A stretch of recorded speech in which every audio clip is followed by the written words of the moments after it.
Today's stories all involve people who came face to face with something that, according to Navajo legend, should not exist. Something that walks on two legs when it shouldn't. Something that wears a skin that doesn't belong to it. Something that, if you're smart, you never speak about by name. But before we get into today's stories, I need to give a disclaimer. The Navajo people take the subject of these entities extremely seriously. This is not folklore to them. This is real, and it is dangerous. Many Navajo elders believe that even speaking about these things can attract their attention. So with the deepest respect to Navajo culture and tradition, these are accounts shared by the people who lived through them. Let's get into it. Story 1. The Thing on Black Rock Road. In the fall of 2014, a man named Marcus, who had asked us not to use his real name, was living on a small piece of land just outside the Navajo reservation in northeastern Arizona. Marcus was not Navajo himself, but he had married into a Navajo family, and he and his wife Elena had built a modest home on a stretch of flat, dusty ground, about 8 miles from the nearest town. Now Marcus had always considered himself a rational man. He was an electrician by trade. He fixed things that were broken. He understood circuits and wiring and the physical world. He did not believe in ghosts. He did not believe in monsters. And when Elena's grandmother would sometimes whisper warnings about things that walked in the desert at night, warnings about something called a Yinaldlushi, Marcus would smile politely, nod, and privately chalk it up to old superstition. That changed on the night of October 17th. Marcus had been working a job about 45 minutes away and didn't leave the site until well after dark. By the time he got on the road back home, it was almost 11 o'clock at night. The road he took, a long 2-lane blacktop that the locals just called Black Rock Road, cut straight through open desert. No streetlights, no houses, no nothing. Just flat land and scrub brush as far as the headlights could reach. Marcus had driven this road hundreds of times. He could practically do it with his eyes closed. So when he saw something standing on the shoulder of the road up ahead, his first thought was that it was a hitchhiker. Out here, people sometimes walk the road at night if their car broke down. It wasn't unusual. But as Marcus got closer, something about the figure didn't look right. It was tall, unusually tall, and it was standing completely still, not waving him down, not walking, just standing there, facing the road. Marcus slowed down instinctively, and as his headlights swept over the figure, his stomach dropped. The thing on the side of the road was not a person. It had the shape of a person, 2 arms, 2 legs, an upright posture. But its proportions were all wrong. The limbs were too long, the torso was too narrow, and the head sat at an angle on the neck that no human spine could produce. It looked like someone had taken a person and stretched them, the way you'd stretch taffy, pulling them taller and thinner until everything was just slightly off. And it was watching him. Marcus could see its eyes in the headlights. They didn't reflect the way a deer's eyes would, or a coyote's. They glowed with a dull amber light that seemed to come from inside the skull, not from the reflection of his headlights. For a long moment, maybe 2 seconds, maybe 10, Marcus couldn't tell. He and this thing just stared at each other, and then it smiled. Marcus would later describe that smile as the single most terrifying thing he had ever seen in his life. He said it was a human smile on a face that was not human. Like something had studied what a smile looked like and was trying to replicate it, but didn't understand the emotion behind it. The lips pulled back too far. The teeth were too numerous. And the expression behind those amber eyes was not joy or amusement. It was hunger. Marcus floored the gas pedal. His truck lurched forward, and he blew past the figure at close to 70 miles per hour. He was gripping the steering wheel so hard his knuckles were white. His heart was slamming in his chest. He told himself it was a trick of the light, a weird shadow, maybe a drunk person in a costume. There had to be a rational explanation. And then he looked in his rearview mirror. The thing was running after his truck. Not running the way a person runs, with that rhythmic, upright gait that humans have. This thing was running on all fours, low to the ground like a dog. But it was covering ground at an impossible speed. Marcus was doing 70, and this thing was keeping pace. He could see it in the red glow of his taillights.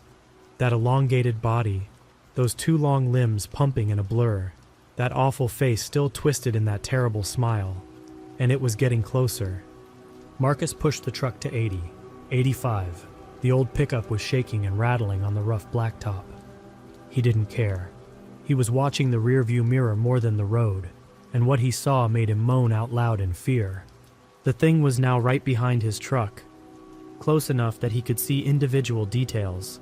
He could see that its skin was a grayish-brown color, mottled and rough, like leather that had been left out in the sun. He could see that it wasn't entirely naked. There were patches of animal fur clinging to its body in random places, like a pelt that had been draped over its shoulders and was slowly sliding off. And he could see its hands, if you could call them hands, elongated fingers with thick, dark nails that scraped against the asphalt as it ran. Then something happened that nearly made Marcus crash. The thing pulled alongside his truck. At 85 miles per hour, this creature overtook his vehicle and was now running beside his driver's side window, and it turned its head to look at him. That face, that stretched, wrong, smiling face, was inches from his window, staring in at him with those amber eyes. And then it spoke. Marcus said the voice didn't come from outside the truck. It came from inside his head, like a thought that wasn't his own. And what it said was a single word, his wife's name, Elena. Marcus screamed. He doesn't remember making a conscious decision to do so, but he yanked the steering wheel to the left, swerving directly toward the creature. The thing leapt, clear over his truck in a single bound, and when Marcus looked in the mirror again, it was gone. The road behind him was empty. Marcus didn't slow down. He drove the remaining 12 minutes to his house at over 90 miles an hour and pulled into his driveway with his tires throwing gravel. He ran inside, locked every door and window, and found Elena sitting on the couch watching television, completely unaware that anything was wrong. He didn't tell her what happened, not that night. He couldn't bring himself to say the words.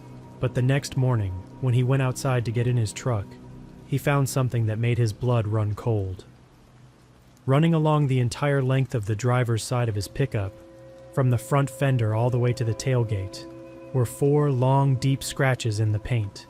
Parallel lines gouged into the metal by something with 4 fingers, dragged along the body of the truck at high speed. Marcus drove to Elena's grandmother's house that afternoon. He told her everything. The old woman listened without expression, and when he was done, she closed her eyes and nodded slowly. She told Marcus that he had been followed, that the thing had learned his wife's name, which meant it had been watching them for some time. She told him that what he saw was a Yenald Lushi, a Skinwalker, a person who had given up their humanity in exchange for power, a witch who could take the shape of any animal or twist their own body into something that was neither human nor beast. She told him there were things he needed to do, certain protections, certain prayers. She told him never to speak of what he saw, especially not by name, because speaking about it was like sending up a signal flare. It would know, it would come back. Marcus followed every instruction the grandmother gave him. He buried certain objects around the perimeter of his property. He hung certain items above his doors. And for 3 nights, Elena's grandmother came to the house and performed a ceremony that Marcus did not understand but sat through with absolute reverence. And the thing never came back. But Marcus told me that even now, over a decade later, he cannot drive Black Rock Road after dark. He takes the long way home, an extra 30 minutes of driving, because even though the scratches on his truck have long since been painted over, the memory of that face in his window has not faded, not even a little. Story 2, The Ranch Hand. The second story takes place in 1997 on a cattle ranch in south-central Utah, not far from a place that would later become infamous, a property called Skinwalker Ranch. But this account doesn't come from that property. It comes from a working cattle ranch about 20 miles south, owned by a family we'll call the Torreses. The Torreses had been ranching that land for 3 generations. Their property covered about 2,000 acres of high desert scrubland, and they ran a modest herd of around 300 head of cattle. It was hard work, but it was honest work, and the family took pride in it. In the summer of 1997, the Torreses hired a seasonal ranch hand named Dale. Dale was in his early 20s, Ex-military and built like a fireplace. He was quiet, reliable, and utterly unflappable. The kind of guy you wanted on a ranch because nothing rattled him. Coyotes in the hen house? Dale handled it. Fence down in a thunderstorm? Dale fixed it. Bull got loose and was charging anything that moved? Dale walked right up to it and led it back to the pen like it was a golden retriever. Nothing scared Dale. Until the night of August 14th. The Torreses had been losing cattle, not in the normal way, not to coyotes or illness or wandering off. These cattle were being mutilated.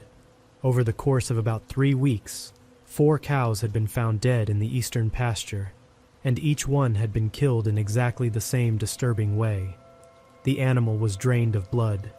Its eyes were removed, and a section of hide had been cut away with what appeared to be surgical precision. No tracks around the bodies. No sign of a predator. No blood on the ground despite the animals being completely exsanguinated. The local sheriff had come out after the second cow was found and had basically shrugged his shoulders. He suggested it was probably a mountain lion, even though no mountain lion had ever been seen on the property, and even though no mountain lion on Earth performs surgery on its prey. Mr. Torres was furious. He was losing valuable livestock, and nobody seemed to care. So he asked Dale if he'd be willing to spend a few nights out in the eastern pasture, watching the herd, to see if he could spot whatever was killing his cattle. Dale said yes without hesitation. Like I said, nothing scared him. On the night of August 14th, Dale drove one of the ranch trucks out to the eastern pasture and parked on a small rise that gave him a good view of the surrounding area. He had a thermos of coffee, a .30-06 rifle, a spotlight, and a pair of binoculars. The plan was simple: sit in the truck, watch the herd, and if anything came near them, deal with it. For the first few hours, nothing happened. The cattle were calm, the desert was quiet. Dale drank his coffee and watched the stars and started to think this was going to be a very boring night. Then at around 1:30 in the morning, the cattle started acting strange. It began with the animals on the eastern edge of the herd, the ones closest to a dry wash that cut through the property. One by one, they stopped grazing and lifted their heads. Then they started moving, not running, just walking. Slowly, deliberately, all in the same direction, away from the wash. Every single cow in the herd was now moving westward, away from whatever was in that wash, and they were doing it in total silence. No lowing, no bellowing. Just the soft thud of hundreds of hooves moving across dry ground. Dale picked up his binoculars and scanned the wash. At first, he didn't see anything. The wash was about 4 feet deep and lined with scrub brush, so visibility was limited. But then his binoculars caught something. A shape, low to the ground, moving along the bottom of the wash. It was hard to make out in the darkness, but it looked like a large animal. A dog, maybe, or a coyote. Except it was too big to be a coyote, and it was moving in a way that no dog moves. A slow, deliberate crawl, belly to the ground, like a soldier low-crawling under barbed wire. Dale set down the binoculars and picked up the spotlight. He flicked it on and pointed the beam down into the wash. What the light revealed was not a dog. Crouched in the bottom of the wash was what Dale initially described as a person in a wolf suit. It was humanoid. 2 arms, 2 legs, a torso, but it was covered in thick dark fur, not wearing fur, covered in it, as if the fur was growing directly from the skin. Its hands were flat on the ground, and they were human hands, pale, 5-fingered, with visible knuckles and fingernails, emerging from the ends of fur-covered arms. The contrast was nauseating.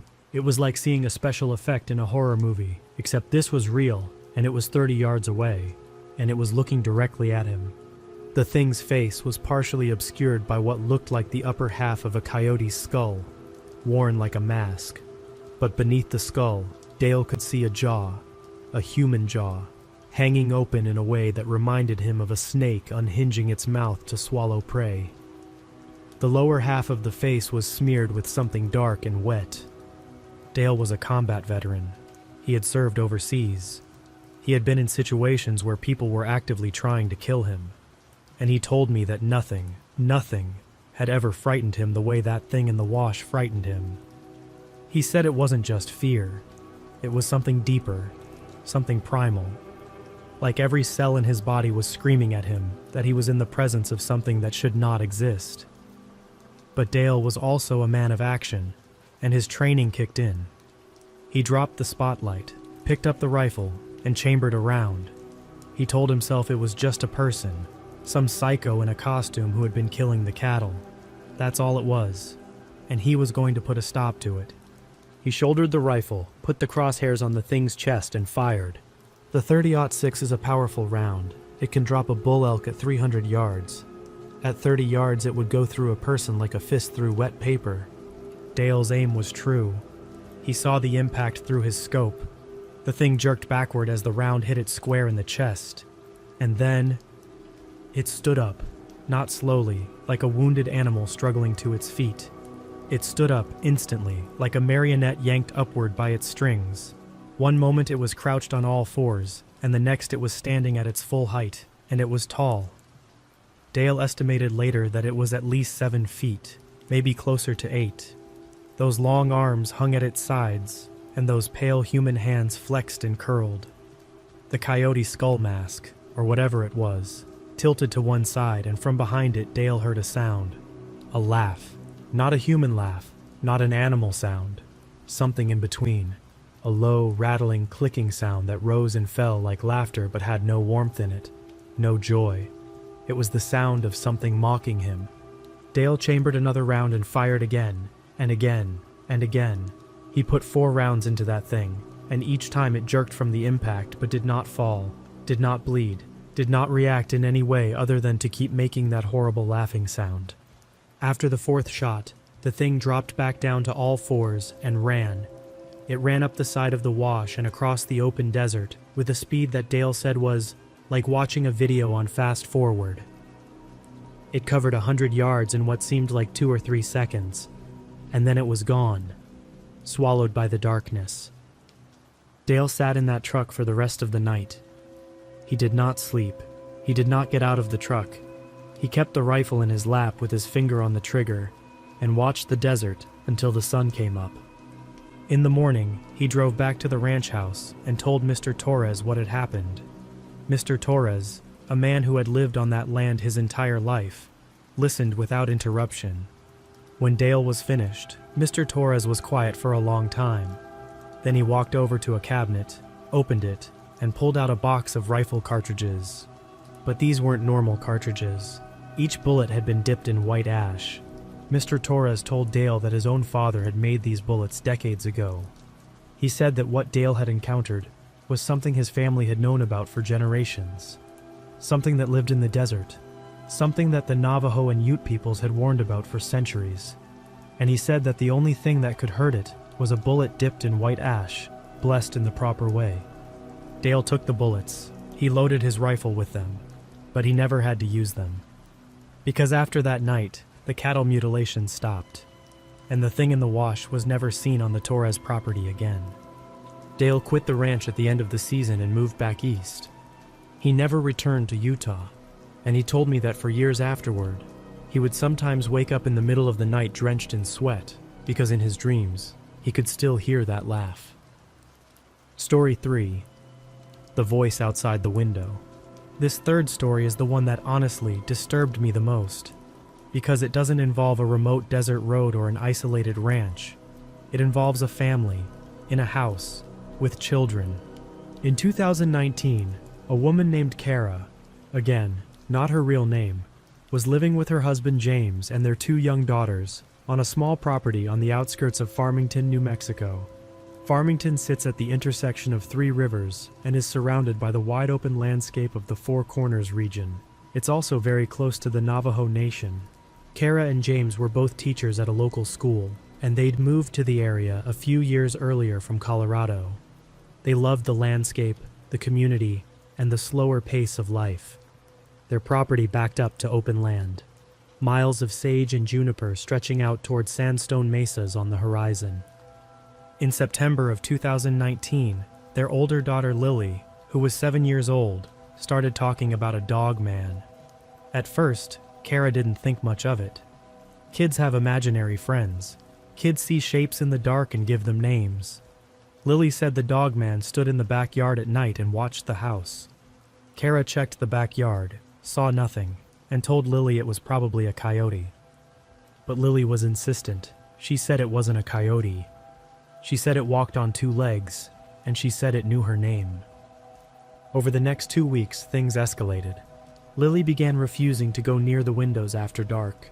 She would become hysterical if anyone tried to open the curtains at night. She started having nightmares, terrible nightmares that would wake the whole house. And she started saying things that made the hair on Kara's arms stand up. She said the dogman wanted to come inside. She said it asked her to open the door.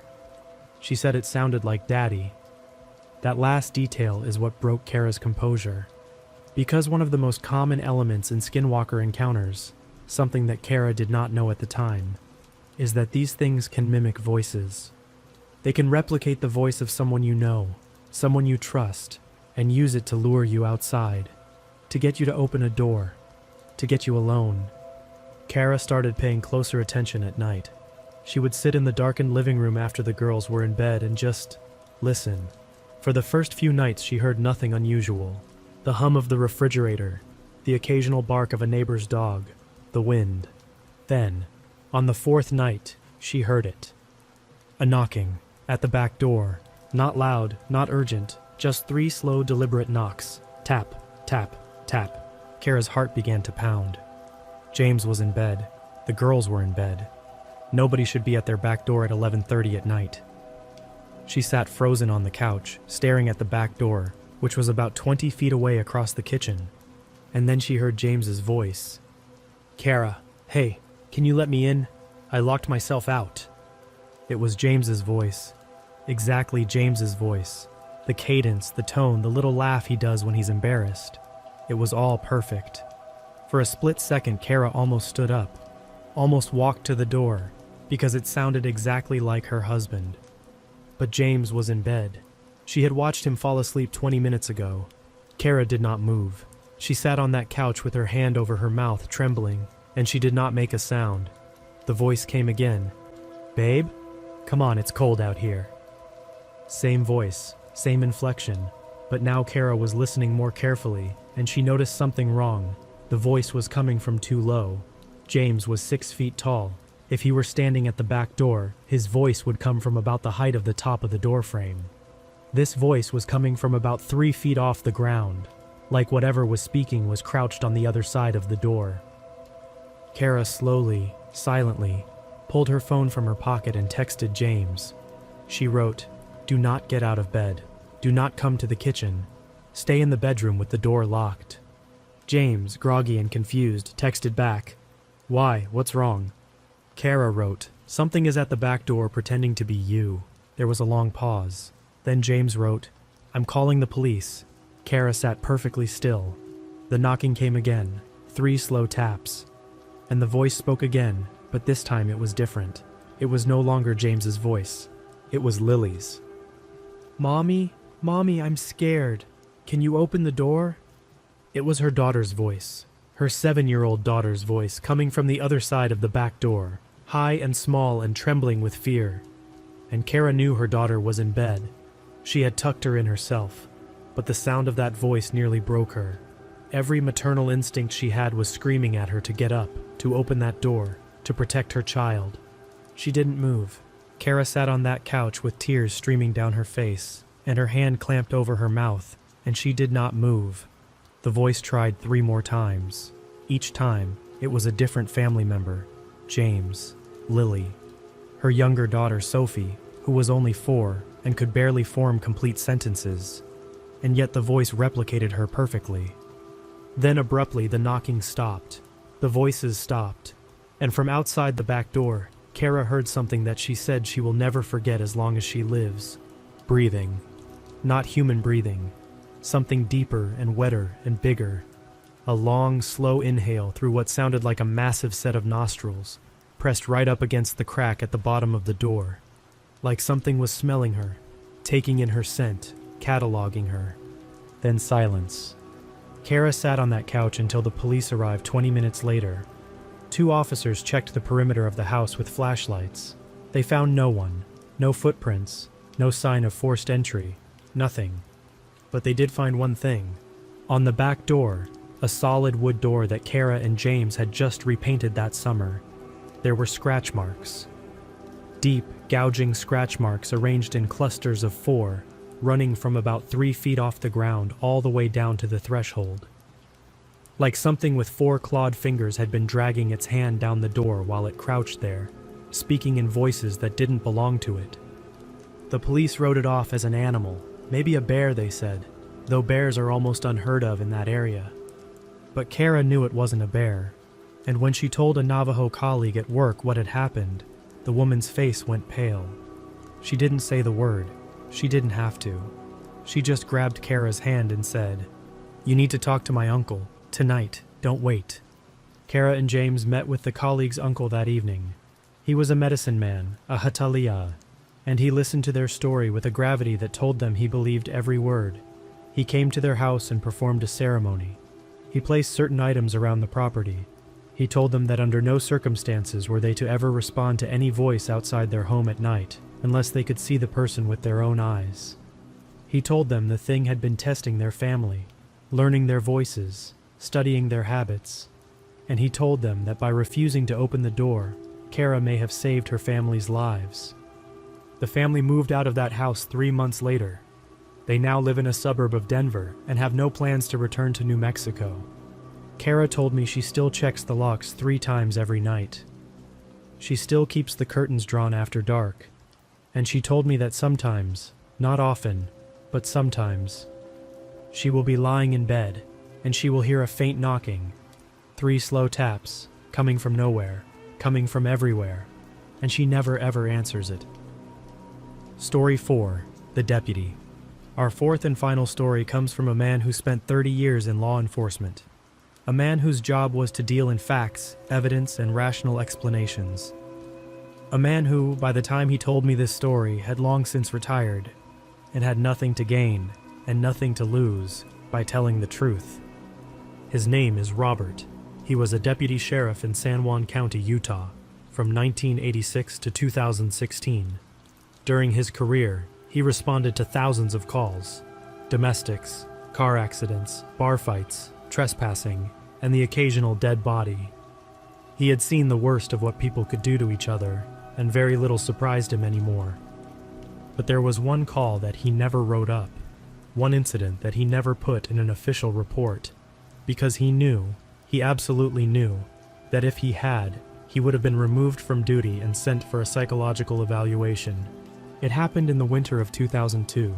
Robert was on the night shift, a solo patrol covering a vast stretch of rural highway and reservation-adjacent land. It was February, and it was brutally cold, the kind of cold that makes the desert feel like the surface of the moon. No wind, no clouds, just a blanket of stars overhead and a temperature that hovered around 5 degrees.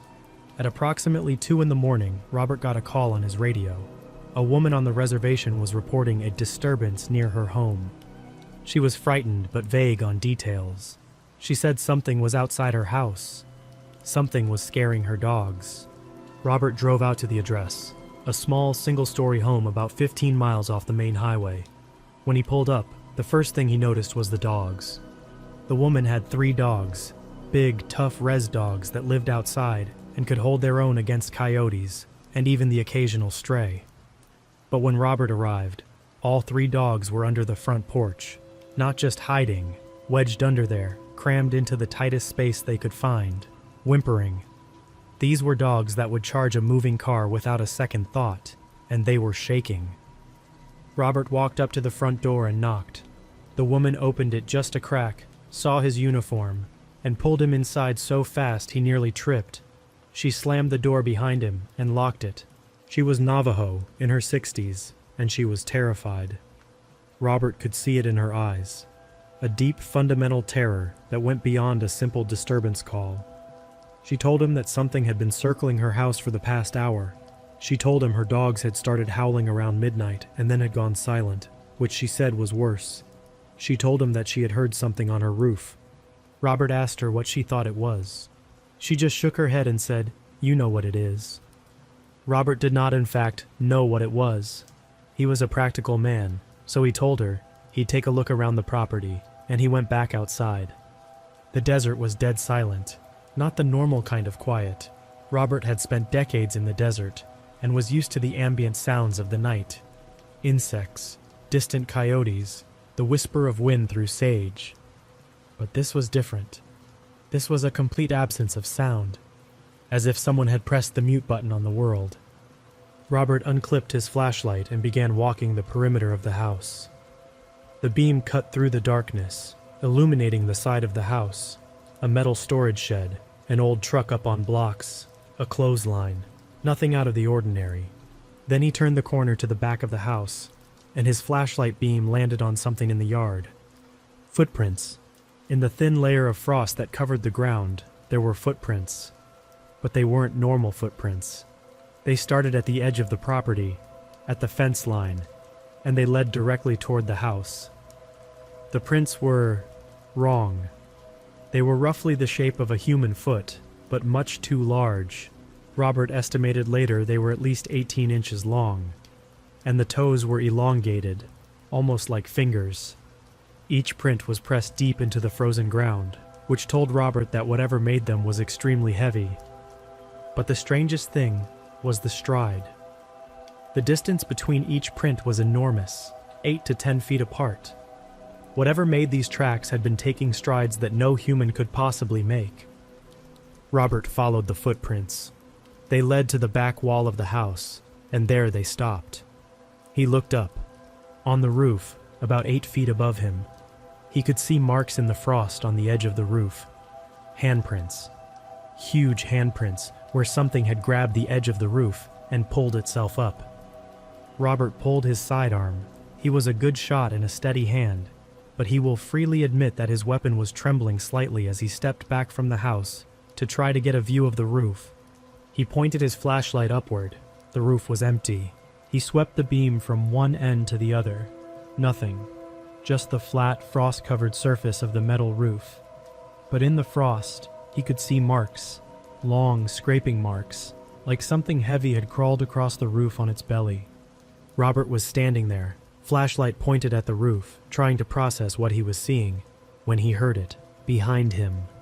A low, rumbling growl. Not from a dog, not from a coyote. From something much larger and much closer than anything had a right to be. It was coming from the darkness just beyond the reach of his flashlight, 20 feet away, maybe less. Robert spun around and pointed both his flashlight and his weapon into the dark, and he saw it. 2 eyes. Amber. Reflecting his flashlight beam from a height of about 6 feet off the ground. Whatever this thing was, it was standing upright, and it was big. Robert couldn't make out details, just the eyes, 2 burning points of amber light in the darkness, and below them, the vague outline of a shape that was broader and taller than any man he'd ever seen. Robert was a law enforcement officer with 30 years of training. His training told him to identify the threat, issue commands, and respond with appropriate force. So he did. He shouted, "San Juan County Sheriff's Office, don't move." The eyes blinked, once, slowly, and then the growl turned into something else. It turned into words, in a voice that sounded like gravel being dragged across stone. The thing in the darkness spoke, and what it said was Robert's name. Not deputy, not officer, his name, his first name, in a voice that didn't sound like any human vocal cord could produce. Robert fired. He put 3 rounds from his service weapon in the direction of those amber eyes. The muzzle flash lit up the desert in staccato bursts, and in those flashes, Robert saw the thing clearly for the first time. He would describe it later as something that looked like it was halfway between a man and something else. It had the general shape of a man, 2 arms, 2 legs, standing upright, but it was covered in matted dark hair. Its face was elongated, almost like a snout, but the eyes were forward-facing, like a predator's, and its hands, those enormous, long-fingered hands, were raised in front of its chest, palms outward, as if in a gesture of mock surrender. It was grinning. Robert's rounds hit it. He was sure of it. He was an excellent marksman, and the thing was less than 20 feet away. But it did not fall. It did not flinch. It just stood there, grinning that horrible grin with its palms out. And then, in a movement so fast that Robert barely registered it, It dropped to all fours and was gone, into the darkness, in the space of a heartbeat. Robert stood in that yard for a long time, his weapon extended, his flashlight cutting back and forth across the desert. Nothing. Total silence. The thing had vanished as if it had never been there. He went back inside the house.